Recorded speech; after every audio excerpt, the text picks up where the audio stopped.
El descendimiento de la cruz. En el momento en que la cruz se quedó sola y rodeada solo de algunos guardias, vi a 5 personas que habían venido de Betania por el valle acercarse al Calvario, elevar los ojos hacia la cruz y alejarse furtivamente. Creo que eran discípulos. 3 veces me encontré en las inmediaciones a 2 hombres deliberando y consultándose. Eran José de Arimatea y Nicodemo. La primera vez los vi en las inmediaciones durante la crucifixión, quizá cuando mandaron a comprar las vestiduras de Jesús que iban a repartirse los esbirros; otra vez, cuando, después de ver que la muchedumbre se dispersaba, fueron al sepulcro para preparar alguna cosa. La tercera fue cuando volvían a la cruz mirando a todas partes como si esperasen una ocasión favorable. Entonces quedaron de acuerdo en cómo bajarían el cuerpo del Salvador de la cruz y se volvieron a la ciudad. Su siguiente paso fue ocuparse de transportar los objetos necesarios para embalsamar el cuerpo de nuestro Señor. Sus criados cogieron algunos instrumentos para desclavarlo de la cruz. Nicodemo había comprado 100 libras de raíces que equivalían a 37 libras de nuestro peso, como me han explicado. Sus servidores llevaban una parte de esos aromas en pequeños recipientes hechos de corcho colgados del cuello sobre el pecho. En uno de esos corchos había unos polvos y llevaban también algunos paquetes de hierbas en sacos de pergamino o de piel. José tomó consigo además una caja de ungüento, en fin, todo lo necesario. Los criados prepararon fuego en una linterna cerrada y salieron de la ciudad antes que sus señores por otra puerta, encaminándose después hacia el Calvario. Pasaron por delante de la casa donde la Virgen, Juan y las santas mujeres habían ido a coger diversas cosas para embalsamar el cuerpo de Jesús. Juan y las santas mujeres siguieron a los criados a poca distancia. Había 5 mujeres, algunas llevaban debajo de los mantos largos lienzos de tela. Las mujeres tenían la costumbre, cuando salían por la noche o para hacer secretamente alguna acción piadosa, de envolverse con una sábana larga. Comenzaban por un brazo, y se iban rodeando el resto del cuerpo con la tela tan estrechamente que apenas podían caminar. Yo las he visto así ataviadas. En esa ocasión presentaba un aspecto mucho más extraño a mis ojos, iban vestidas de luto. José y Nicodemo llevaban también vestidos de luto, de mangas negras y cintura ancha. Sus mantos que se habían echado sobre la cabeza, eran anchos, largos y de color pardo. Les servían para esconder lo que llevaban. Se encaminaron hacia la puerta que conduce al Calvario. Las calles estaban desiertas, el terror general hacía que todo el mundo permaneciese encerrado en su casa. La mayoría de ellos empezaba a arrepentirse, y muy pocos celebraban la fiesta. Cuando José y Nicodemo llegaron a la puerta, la hallaron cerrada y todo alrededor, el camino y las calles, lleno de soldados. Eran los mismos que los fariseos habían solicitado a las 2 cuando temían una insurrección, y hasta entonces no habían recibido orden ninguna de regresar. José presentó la orden firmada por Pilatos para dejarlo pasar libremente. Los soldados la encontraron conforme, mas le dijeron que habían intentado abrir ya la puerta antes sin poderlo conseguir y que, sin duda, el terremoto debía de haberse desencajado por alguna parte, y que por esa razón, los esbirros encargados de romper las piernas a los crucificados habían tenido que pasar por otra puerta. Pero cuando José y Nicodemo probaron, la puerta se abrió sola, dejando a todos atónitos. El cielo estaba todavía oscuro y nebuloso. Cuando llegaron al Calvario, se encontraron con sus criados y las santas mujeres que lloraban sentadas enfrente de la cruz. Casio y muchos soldados que se habían convertido permanecían a cierta distancia, cohibidos y respetuosos. José y Nicodemo contaron a la Santísima Virgen y a Juan todo lo que habían hecho para librar a Jesús de una muerte ignominiosa, y cómo habían conseguido que no rompiesen los huesos de nuestro Señor, y la profecía se había cumplido. Hablaron también del lanzazo de Casio. En cuanto llegó el centurión a Benadar, comenzaron en medio de la tristeza y de un profundo recogimiento, su dolorosa y sagrada labor del descendimiento de Jesús y el embalsamamiento del adorable cuerpo de nuestro Señor. La Santísima Virgen y Magdalena esperaban sentadas al pie de la cruz, a la derecha, entre la cruz de Dimas y la de Jesús. Las otras mujeres estaban ocupadas en preparar los paños, los aromas, el agua, las esponjas y las vasijas. Casio se acercó también y le contó a Abenadar el milagro de la cura de sus ojos. Todos estaban conmovidos, llenos de pena y de amor y al mismo tiempo silenciosos y solemnes, solo cuando la prontitud y la atención que exigían esos cuidados piadosos lo permitían, se oían lamentos y gemidos ahogados. Sobre todo Magdalena se hallaba entregada enteramente a su dolor, y nada podía consolarla ni distraerla, ni la presencia de los demás ni alguna otra consideración. Nicodemo y José apoyaron las escaleras en la parte de atrás de la cruz, y subieron con unos lienzos, ataron el cuerpo de Jesús por debajo de los brazos y de las rodillas al tronco de la cruz con las piezas de lino y fijaron asimismo los brazos por las muñecas. Entonces fueron sacando los clavos martilleándolos por detrás. Las manos de Jesús no se movieron mucho a pesar de los golpes, y los clavos salieron fácilmente de las llagas que se habían abierto enormemente debido al peso del cuerpo. La parte inferior del cuerpo que, al expirar nuestro Señor, había quedado cargado sobre las rodillas, reposaba en su posición natural, sostenida por una sábana atada a los brazos de la cruz. Mientras José sacaba el clavo izquierdo y dejaba ese brazo, sujeto por el lienzo, caer sobre el cuerpo, Nicodemo iniciaba la misma operación con el brazo derecho, y levantaba con cuidado su cabeza, coronada de espinas, que había caído sobre el hombro de ese lado. Entonces arrancó el clavo derecho, y dejó caer despacio el brazo, sujeto con la tela, sobre el cuerpo. Al mismo tiempo, el centurión Abenadar arrancaba con esfuerzo el gran clavo de los pies. Casio recogió religiosamente los clavos y los puso a los pies de la Virgen. Sin perder un segundo, José y Nicodemo llevaron la escalera a la parte de delante de la cruz, la apoyaron casi recta y muy cerca del cuerpo, desataron el lienzo de arriba y lo colgaron a uno de los ganchos que habían colocado previamente en la escalera. Hicieron lo mismo con los otros dos lienzos, y bajándolos de gancho en gancho consiguieron ir separando despacio el sagrado cuerpo de la cruz, hasta llegar enfrente del centurión, que, subido en un banco, lo rodeó con sus brazos por debajo de las rodillas. Y lo fue bajando, mientras José y Nicodemo, sosteniendo la parte superior del cuerpo, iban bajando escalón a escalón, con las mayores precauciones, como cuando se lleva el cuerpo de un amigo gravemente herido, así el cuerpo del Salvador fue llevado hasta abajo. Era un espectáculo conmovedor, tenían el mismo cuidado, tomaban las mismas precauciones que si hubiesen podido causar algún daño a Jesús, parecían haber concentrado sobre el sagrado cuerpo todo el amor y la veneración que habían sentido hacia el Salvador durante su vida. Todos los presentes tenían los ojos fijos en el grupo y contemplaban todos sus movimientos, a cada instante levantaban los brazos al cielo, derramaban lágrimas y manifestaban un profundísimo dolor. Sin embargo, todos se sentían penetrados de un respeto grande y hablaban solo en voz baja, para ayudarse o avisarse. Mientras duraron los martillazos, María, Magdalena y todos los que estaban presentes en la crucifixión escuchaban sobrecogidos, porque el ruido de esos golpes les recordaba los padecimientos de Jesús. Temblaban al recordar el grito penetrante de su dolor, y al mismo tiempo se afligían del silencio de su boca divina, prueba incontestable de su muerte. Cuando los tres hombres bajaron del todo el sagrado cuerpo, lo envolvieron desde las rodillas hasta la cintura, y lo depositaron en los brazos de su madre, que los tenía extendidos hacia el Hijo, rebosante de dolor y de amor. El cuerpo de Jesús dispuesto para el sepulcro. La Virgen Santísima se sentó sobre una amplia tela extendida en el suelo, con la rodilla derecha un poco levantada y la espalda apoyada sobre un hato de ropas.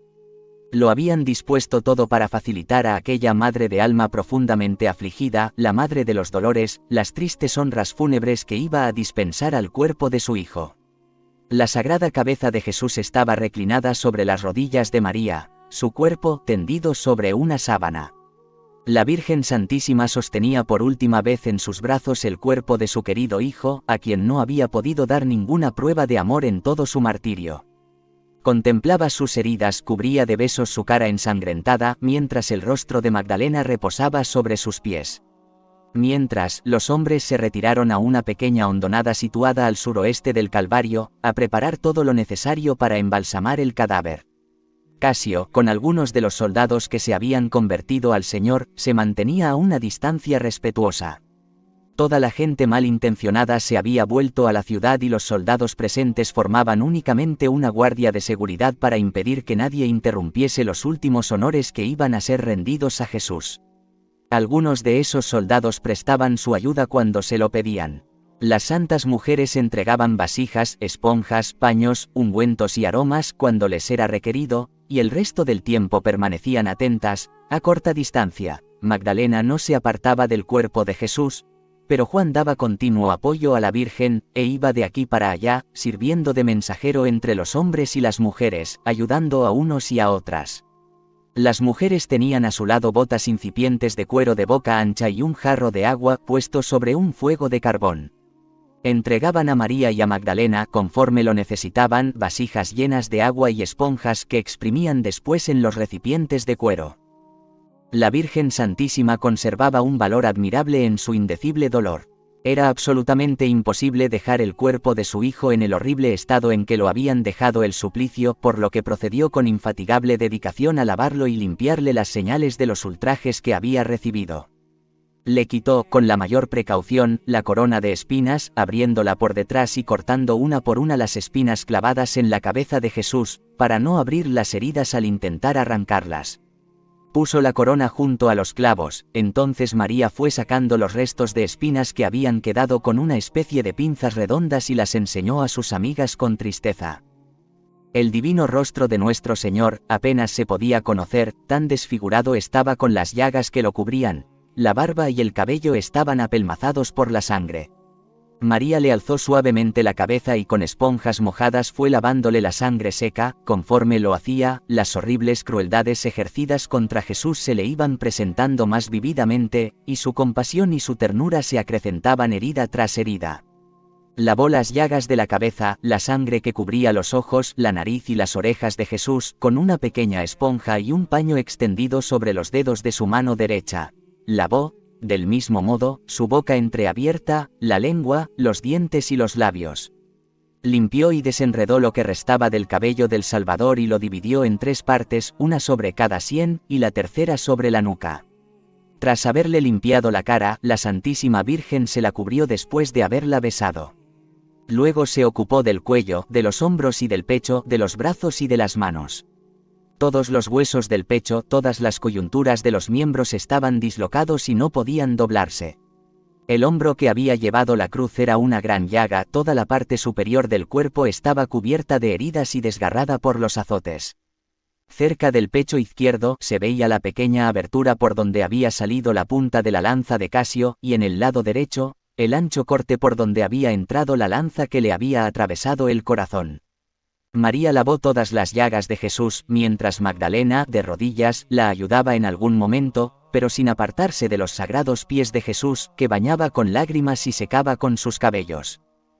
La cabeza, el pecho y los pies del Salvador estaban ya limpios, el sagrado cuerpo, blanco y azulado como carne sin sangre, lleno de manchas moradas y rojas allí donde se le había arrancado la piel, reposaba sobre las rodillas de María, que fue abriendo con un lienzo las partes lavadas y después se ocupó de embalsamar todas las heridas, empezando por la cara. Las santas mujeres, arrodilladas frente a María, le presentaron una caja de donde sacaba algún ungüento precioso con el que untaba las heridas y también el cabello. Cogió en su mano izquierda las manos de Jesús, las besó con amor, y llenó de ungüento o de perfume los profundos agujeros de los clavos. Ungió también las orejas, la nariz y la llaga del costado. No tiraban el agua que habían usado, sino que la echaban en los recipientes de cuero en los que exprimían las esponjas.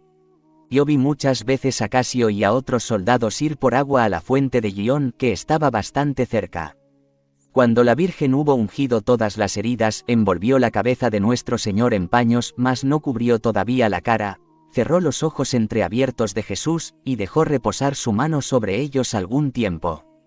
Cerró también su boca, abrazó el sagrado cuerpo de su Hijo y dejó caer su cara sobre la de Jesús. José y Nicodemo llevaban un rato esperando en respetuoso silencio cuando Juan, acercándose a la Santísima Virgen, le pidió que dejase que se llevaran a su hijo, para que pudieran acabarlo de embalsamar, porque se acercaba el sábado. María abrazó una vez más el cuerpo de Jesús y se despidió de él con conmovedoras palabras. Entonces los hombres cogieron la sábana donde estaba depositado el cuerpo y lo apartaron así de los brazos de la madre, llevándoselo aparte para embalsamarlo. María, de nuevo abandonada a su dolor, que habían aliviado un poco los tiernos cuidados dispensados al cuerpo de nuestro Señor, se derrumbó ahora, con la cabeza cubierta, en brazos de las piadosas mujeres. María Magdalena, como si hubieran querido robarle su amado, corrió algunos pasos hacia él con los brazos abiertos, pero tras un momento volvió junto a la Santísima Virgen. El sagrado cuerpo fue transportado a un sitio algo más abajo, y allí lo depositaron encima de una roca plana, que era un lugar adecuado para embalsamarlo. Vi cómo primero pusieron sobre la roca un lienzo de malla, seguramente para dejar pasar el agua, tendieron el cuerpo sobre ese lienzo calado y mantuvieron otra sábana extendida sobre él. José y Nicodemo se arrodillaron y, debajo de esta cubierta, le quitaron el paño con que lo habían tapado al bajarlo de la cruz y el lienzo de la cintura, y con esponjas le lavaron todo el cuerpo, lo untaron con mirra, perfume y espolvorearon las heridas con unos polvos que había comprado Nicodemo, y, finalmente, envolvieron la parte inferior del cuerpo. Entonces llamaron a las santas mujeres que se habían quedado al pie de la cruz. María se arrodilló cerca de la cabeza de Jesús, puso debajo un lienzo muy fino que le había dado la mujer de Pilatos y que llevaba ella alrededor de su cuello, bajo su manto. Después, con la ayuda de las santas mujeres, lo ungió desde los hombros hasta la cara con perfumes, aromas y polvos aromáticos. Magdalena echó un frasco de bálsamo en la llaga del costado y las piadosas mujeres pusieron también hierbas en las llagas de las manos y de los pies. Después, los hombres envolvieron el resto del cuerpo, cruzaron los brazos de Jesús sobre su pecho y envolvieron su cuerpo en la gran sábana blanca hasta el pecho, ataron una venda alrededor de la cabeza y de todo el pecho. Finalmente, colocaron al Dios Salvador en diagonal sobre la gran sábana de 6 varas que había comprado José de Arimatea y lo envolvieron con ella. Una punta de la sábana fue doblada desde los pies hasta el pecho y la otra sobre la cabeza y los hombros, las otras 2, envueltas alrededor del cuerpo. Cuando la Santísima Virgen, las santas mujeres, los hombres, todos los que, arrodillados, rodeaban el cuerpo del Señor para despedirse de él, el más conmovedor milagro tuvo lugar ante sus ojos. El sagrado cuerpo de Jesús, con sus heridas, apareció impreso sobre la sábana que lo cubría, como si hubiese querido recompensar su celo y su amor, y dejarles su retrato a través de los velos que lo cubrían. Abrazaron su adorable cuerpo llorando y reverentemente besaron la milagrosa imagen que les había dejado. Su asombro aumentó cuando, alzando la sábana, vieron que todas las vendas que envolvían el cuerpo estaban blancas como antes y que solamente en la sábana superior había quedado fijada la milagrosa imagen. No eran manchas de las heridas sangrantes, pues todo el cuerpo estaba envuelto y embalsamado, era un retrato sobrenatural, un testimonio de la divinidad creadora que residía en el cuerpo de Jesús. Esta sábana quedó, después de la resurrección, en poder de los amigos de Jesús, cayó también 2 veces en manos de los judíos y fue venerada más tarde en diferentes lugares. Yo la he visto en Asia, en casa de cristianos no católicos. He olvidado el nombre de la ciudad, que estaba situada en un lugar cercano al país de los 3 Reyes Magos. El sepulcro. Los hombres colocaron el sagrado cuerpo sobre unas angarillas de piel recubiertas de una tela oscura. Eso me recordaba el arca de la alianza. Nicodemo y José llevaban en sus hombros los palos de delante, Abenadar y Juan los de atrás, los seguían la Virgen, María de Elí, Magdalena y María de Cleofás. Después las mujeres que habían estado al pie de la cruz, Verónica, Juana Cusa, María, madre de Marcos, Salomé, mujer de Zebedeo, María Salomé, Salomé de Jerusalén, Susana y Ana, sobrina de San José. Casio y los soldados cerraban la marcha, las otras mujeres estaban en Betania con Marta y Lázaro. 2 soldados con antorchas iban delante para alumbrar la gruta del sepulcro. Anduvieron así cerca de 7 minutos cantando salmos con voces dulces y melancólicas. Vi sobre una altura del otro lado del valle a Santiago el mayor, hermano de Juan, que los vio pasar y se fue a contar a los demás discípulos lo que había visto. Se detuvieron a la entrada del jardín de José, lo abrieron y arrancaron de él algunas estacas que luego les servirían de palancas para hacer rodar hasta la entrada de la gruta, la piedra que debía tapar el sepulcro. Al llegar, trasladaron el sagrado cuerpo a una tabla cubierta con una sábana. La gruta, que había sido excavada recientemente, había sido barrida por los criados de Nicodemo, el interior estaba limpio y resultaba agradable a la vista. Las santas mujeres se sentaron delante de la entrada. Los 4 hombres entraron el cuerpo de nuestro Señor, llenaron de aromas una parte del sepulcro y extendieron una sábana, sobre la cual pusieron el cuerpo, le testimoniaron una última vez su amor con sus lágrimas y salieron de la gruta. Entonces entró la Virgen, se sentó junto a la cabeza y se echó llorando sobre el cuerpo de su hijo.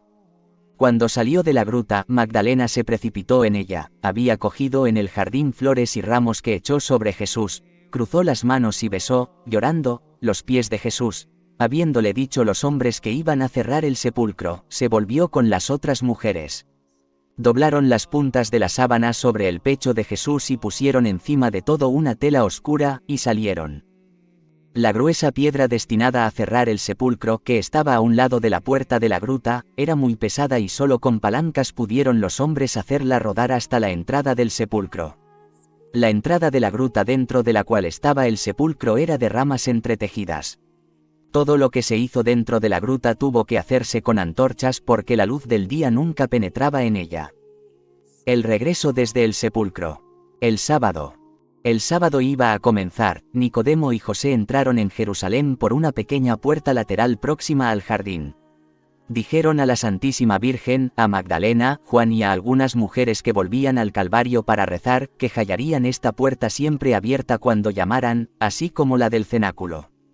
La hermana mayor de la Virgen, María de Elí, volvió a la ciudad con María, madre de Marcos y algunas otras mujeres. Los criados de José y de Nicodemo fueron también al Calvario para recoger los objetos que habían dejado allí en el momento del descendimiento. Los soldados se reunieron con los que guardaban la puerta más cercana al Calvario, y Casio se fue a casa de Pilatos con la lanza. Le contó lo que había visto y le prometió una relación exacta si le confiaba el mando de la guardia que los judíos no cesaban de pedir para el sepulcro. Pilatos escuchó sus palabras con terror secreto, pero solo le dijo que las supersticiones alimentan la locura. José y Nicodemo encontraron en la ciudad a Pedro, a Santiago el mayor y a Santiago el menor, estaban todos deshechos en llanto. Pedro, sobre todo, sentía un dolor inconsolable, los abrazó, se acusó de no haber estado presente en la muerte de nuestro Señor y les dio las gracias por haberle dado sepultura. Acordaron con ellos que les abrirían las puertas del cenáculo cuando llamasen y se fueron en busca de otros discípulos dispersos por varios sitios. Vi después a la Santísima Virgen y a sus compañeras entrar en el cenáculo. Abenadar llegó y, poco a poco, la mayor parte de los apóstoles y de los discípulos fueron reuniéndose allí. Las santas mujeres se dirigieron a la parte donde habitaba la Virgen. Tomaron algún alimento y pasaron algún rato reunidos llorando y contándose unos a otros lo que habían visto. Los hombres se mudaron de vestido, y los vi observar el sábado a la luz de una lámpara. Comieron cordero en el cenáculo pero sin ninguna ceremonia, pues habían comido la víspera el cordero pascual. Tenían el espíritu perturbado y estaban llenos de pena. Las santas mujeres rezaron también con María junto a una lámpara. Cuando fue noche cerrada, Lázaro, Marta, la viuda de Naim, Dina la samaritana y María la sufanita, llegaron de Betania. Les contaron de nuevo lo sucedido y todos derramaron lágrimas. El apresamiento de José de Arimatea. José de Arimatea volvió ya muy tarde del cenáculo a su casa, caminaba tristemente por las calles de Sión, acompañado de algunos discípulos y de algunas mujeres, cuando de pronto una tropa de hombres armados, emboscados en las inmediaciones del tribunal de Caifás, se abalanzó sobre ellos apoderándose de José, mientras sus compañeros huían dando gritos. Fue encerrado en una torre contigua a la muralla cerca del tribunal. Caifás había encargado esta detención a soldados paganos que no tenían que observar el sábado. La intuición era dejar que José muriera de hambre y mantener su desaparición en secreto. Los judíos ponen guardia en el sepulcro. En la noche del viernes al sábado, vi a Caifás y a los principales judíos consultarse sobre la mejor conducta a seguir con respecto a los prodigios que habían sucedido y el efecto que habían tenido sobre el pueblo. Al salir de esta reunión fueron por la noche a casa de Pilatos y le dijeron que aquel farsante había asegurado que resucitaría el tercer día y por eso era menester guardar el sepulcro 3 días, porque si no sus discípulos podían llevarse su cuerpo y difundir el rumor de su resurrección, y este nuevo engaño sería peor que el primero. Pilatos, no queriendo meterse en este asunto, les dijo: «Vosotros tenéis soldados, mandad que guarden el sepulcro si así lo deseáis». Sin embargo, le dijo a Casio que estuviera vigilante de todo lo que pasaba para hacerle una relación exacta de lo que viera. Yo vi a esos hombres, eran 12, abandonaron la ciudad antes de amanecer, los soldados que los acompañaban no iban vestidos a la romana, eran soldados del templo. Llevaban lámparas colgadas de largos palos para ver en la oscuridad de la noche y también para alumbrar la gruta del sepulcro. En cuanto llegaron, se aseguraron de que estuviera allí el cuerpo de Jesús, después colocaron una cuerda atravesada delante de la entrada del sepulcro y otra segunda sobre la piedra gruesa que estaba delante y las sellaron con un sello semicircular. Los fariseos regresaron al pueblo, y los guardias se instalaron enfrente de la puerta exterior. Cada vez 5 o 6 hombres vigilaban, turnándose con otros 5 o 6. Casio no se movía de su sitio. Estaba sentado o de pie delante de la gruta para poder ver el sepulcro donde reposaba nuestro Señor. Casio había recibido grandes gracias interiores y le había sido dado comprender muchos misterios. No estando acostumbrado a este estado de iluminación espiritual, estaba como en trance, casi inconsciente del mundo exterior. Había cambiado por completo. Se convirtió en un hombre nuevo, y pasó el resto de la vida en penitencia y en oración. Una mirada a los amigos de Jesús en el Sábado Santo. En el cenáculo había unos 20 hombres ataviados con túnicas largas y blancas, recogidas con cintos y celebrando el sábado. Tras su comida, se separaron para acostarse, y muchos se fueron a sus casas. El sábado por la mañana se reunieron otra vez, y estuvieron rezando y leyendo, alternativamente. Si un amigo llegaba, se levantaban y lo saludaban afectuosamente. En la parte de la casa donde estaba la Santísima Virgen, había una gran sala con celdas separadas para los que querían pasar la noche allí. Cuando las piadosas mujeres volvieron del sepulcro, una de ellas encendió una lámpara colgada en el medio de la sala, y se sentaron a su luz, alrededor de la Virgen, rezaron con gran tristeza y recogimiento.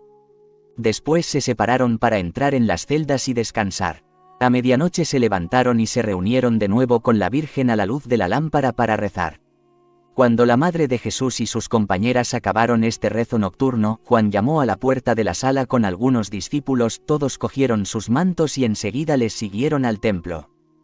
A las 3 de la mañana, cuando fue sellado el sepulcro, vi a la Santísima Virgen ir al templo acompañada de las otras santas mujeres, de Juan y otros discípulos. En esas fiestas muchos judíos tenían costumbre de ir al templo antes de amanecer, después de haber comido el Cordero Pascual. El templo se abría a medianoche porque los sacrificios empezaban temprano. Pero como esta vez la fiesta se había interrumpido, todo estaba aún abandonado, y me pareció que la Virgen fue solo a despedirse del templo donde se había educado. Estaba abierto, según la costumbre de ese día, y el espacio reservado alrededor del tabernáculo para los sacerdotes, estaba también abierto al pueblo, según se acostumbraba ese día. Mas el templo estaba solo, y no había más que algunos guardias y algunos criados. Todo estaba en desorden.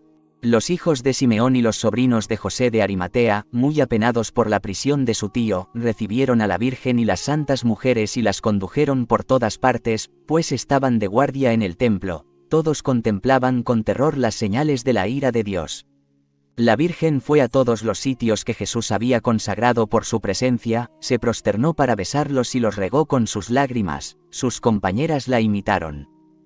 La Virgen se fue del templo, vertiendo amargo llanto. La desolación y la soledad en que estaba, en un día tan santo, aún contrastaban más con su aspecto en una fiesta como la del día de la Pascua, y hacía más terribles los crímenes de su pueblo.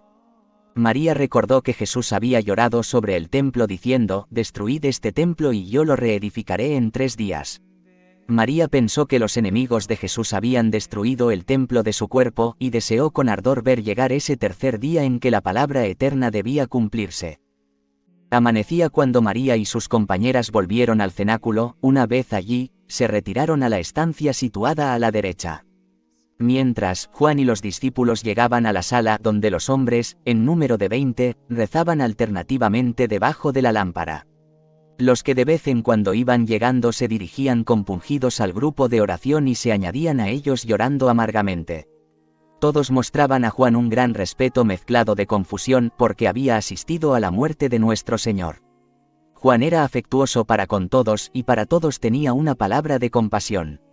Los vi comer una vez durante ese día. El mayor silencio reinaba en la casa, y las puertas estaban cerradas, aunque no tenían nada que temer, pues la casa era propiedad de Nicodemo. Las santas mujeres permanecieron en sus aposentos hasta que se hizo oscuro, y allí siguieron aún después, con las puertas cerradas y ventanas tapadas, a la luz de la lámpara, rezando o expresando su dolor de muchas maneras. Cuando mi pensamiento se unía al de la Virgen, que siempre estaba fijo en su Hijo, yo veía el sepulcro y los guardias sentados a la entrada. Casio estaba cercano a la puerta, sumido en la meditación. La entrada al sepulcro seguía sellada y la piedra la cubría. Sin embargo, vi el cuerpo de nuestro Señor rodeado de luz y de esplendor y los ángeles lo adoraban. Pero mientras mis pensamientos estaban fijos en el alma del Redentor, me fue mostrado un cuadro tan extenso y complicado del descendimiento a los infiernos, que solo he podido acordarme de una pequeña parte que voy a contar como mejor pueda. Jesús baja a los infiernos. Cuando Jesús, dando un grito, expiró, yo vi su alma celestial como una forma luminosa penetrar en la tierra, al pie de la cruz. Muchos ángeles, en los cuales estaba Gabriel, la acompañaban. Vi su divinidad unida con su alma, pero también con su cuerpo suspendido en la cruz. No puedo expresar cómo era eso, aunque lo vi claramente en mi espíritu. El sitio a donde el alma de Jesús se había dirigido estaba dividido en 3 partes. Eran como 3 mundos y sentí que tenían forma redonda, cada uno de ellos separado del otro por un hemisferio. Delante del limbo había un lugar más claro y hermoso, en él vi entrar las almas libres del purgatorio antes de ser conducidas al cielo. La parte del limbo donde estaban los que esperaban la redención estaba rodeado de una esfera parda y nebulosa, y dividido en muchos círculos. Nuestro Señor, rodeado por un resplandeciente halo de luz, era llevado por los ángeles por en medio de 2 círculos. En el de la izquierda estaban los patriarcas anteriores a Abraham. En el de la derecha, las almas de los que habían vivido desde Abraham hasta San Juan Bautista. Al pasar Jesús entre ellos no lo reconocieron, pero todo se llenó de gozo y esperanzas y fue como si aquellos lugares estrechos se expandieron con sentimientos de dicha. Jesús pasó entre ellos como un soplo de aire, como una brillante luz, como el refrescante rocío. Con la rapidez de un viento impetuoso llegó hasta el lugar cubierto de niebla, donde estaban Adán y Eva, les habló y ellos lo adoraron con un gozo indecible y acompañaron a nuestro Señor al círculo de la izquierda, el de los patriarcas anteriores a Abraham. Este lugar era una especie de purgatorio. Entre ellos había malos espíritus que atormentaban e inquietaban el alma de algunos. El lugar estaba cerrado, pero los ángeles dijeron, abrid estas puertas. Cuando Jesús triunfante entró, los espíritus diabólicos se fueron de entre las almas llenas de sobresalto y temor. Jesús, acompañado de los ángeles y de las almas libertadas, entró en el seno de Abraham. Este lugar me pareció más elevado que las partes anteriores, y solo puedo comparar lo que sentí con el paso de una iglesia subterránea a una iglesia superior. Allí se hallaban todos los santos israelitas, en aquel lugar no había malos espíritus. Una alegría y una felicidad indecibles entraron entonces en estas almas que alabaron y adoraron al Redentor. Algunos de estos fueron a quienes Jesús mandó volver sobre la tierra y retomar sus cuerpos mortales para dar testimonio de él. Este momento coincidió con aquel en que tantos muertos se aparecieron en Jerusalén. Después vi a Jesús con su séquito entrar en una esfera más profunda, una especie de purgatorio también, donde se hallaban paganos piadosos que habían tenido un presentimiento de la verdad y la habían deseado. Vi también a Jesús atravesar como libertador muchos lugares donde había almas encerradas, hasta que, finalmente, lo vi acercarse con expresión grave al centro del abismo. El infierno se me apareció bajo la forma de un edificio inmenso, tenebroso, cerrado con enormes puertas negras con muchas cerraduras. Un aullido de horror se elevaba sin cesar desde detrás de ellas. ¿Quién podría describir el tremendo estallido con que esas puertas se abrieron ante Jesús? ¿Quién podría transmitir la infinita tristeza de los rostros de los espíritus de aquel lugar? La Jerusalén celestial se me aparece siempre como una ciudad donde las moradas de los bienaventurados tienen forma de palacios y de jardines llenos de flores y de frutos maravillosos. El infierno lo veo en cambio como un lugar donde todo tiene por principio la ira eterna, la discordia y la desesperación, prisiones y cavernas, desiertos y lagos llenos de todo lo que puede provocar en las almas el extremo horror, la eterna e ilimitada desolación de los condenados. Todas las raíces de la corrupción y del terror producen en el infierno el dolor y el suplicio que les corresponde en las más horribles formas imaginables. Cada condenado tiene siempre presente este pensamiento, que los tormentos a que está entregado son consecuencia de su crimen, pues todo lo que se ve y se siente en este lugar no es más que la esencia, la pavorosa forma interior del pecado descubierto por Dios Todopoderoso. Cuando los ángeles, con una tremenda explosión, echaron las puertas abajo, se elevó del infierno un mar de imprecaciones, de injurias, de aullidos y de lamentos. Todos los allí condenados tuvieron que reconocer y adorar a Jesús, y este fue el mayor de sus suplicios. En el medio del infierno había un abismo de tinieblas al que Lucifer, encadenado, fue arrojado, y negros vapores se extendieron sobre él. Es de todos sabido que será liberado durante algún tiempo, 50 o 60 años antes del año 2000 de Cristo. Las fechas de otros acontecimientos fueron fijadas, pero no las recuerdo, pero sí que algunos demonios serán liberados antes que Lucifer, para tentar a los hombres y servir de instrumento de la divina venganza. Vi multitudes innumerables de almas de redimidos elevarse desde el purgatorio y el limbo detrás del alma de Jesús, hasta un lugar de delicias debajo de la Jerusalén celestial. Vi a nuestro Señor en varios sitios a la vez, santificando y liberando toda la creación. En todas partes los malos espíritus huían delante de él y se precipitaban en el abismo. Vi también su alma en diferentes sitios de la tierra, la vi aparecer en el interior del sepulcro de Adán debajo del Gólgota, en las tumbas de los profetas y con David. A todos ellos revelaba los más profundos misterios y les mostraba cómo en él se habían cumplido todas las profecías. Esto es lo poco de que puedo acordarme sobre el descendimiento de Jesús al limbo y a los infiernos y la libertad de las almas de los justos. Pero además de este acontecimiento, nuestro Señor desplegó ante mí su eterna misericordia y los inmensos dones que derrama sobre aquellos que creen en él. El descendimiento de Jesús a los infiernos es la plantación de un árbol de gracia destinado a las almas que padecen. La redención continua de estas almas es el fruto producido por este árbol en el jardín espiritual de la Iglesia en todo tiempo. La Iglesia debe cuidar este árbol y recoger los frutos para entregárselo a la Iglesia que no puede recogerlos por sí misma. Cuando el día del juicio final llegue, el dueño del árbol nos pedirá cuentas, y no solo de ese árbol, sino de todos los frutos producidos en todo el jardín. La víspera de la resurrección. Cuando se acabó el sábado, Juan fue con las santas mujeres y las consoló, pero no podía contener sus propias lágrimas, por lo que se quedó con ellas solo un breve espacio de tiempo. Entonces Pedro y Santiago el menor fueron también a verlas con el mismo propósito de confortarlas. Ellas prosiguieron con su pena después de que ellos se marcharan.